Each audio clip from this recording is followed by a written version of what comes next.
স্মরণকালের সবচেয়ে ভয়াবহ বন্যা।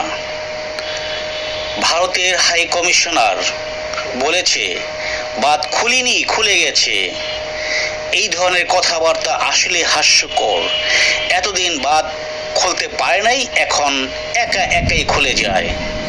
এতদিন হাসিনা ট্রাক ভরে ইলিশ মাছ, আম পাঠিয়েছে, তাই বাঁধ খুলেনি। আসলে এতদিন এরা বাংলাদেশকে ভালোবাসে নাই, ভালোবাসছে হাসিনাকে। এখন আবার তাকে আশ্রয় দিয়েছে। সম্ভবত হাসিনার পরামর্শে তারা বাঁধ ছেড়ে দিয়েছে। ছলে বলে কৌশলে তারা হাসিনাকে আবার ফিরিয়ে আনতে চায় বাংলাদেশে। অসম্ভব, তাদের আশা কখনোই পূরণ হবে না।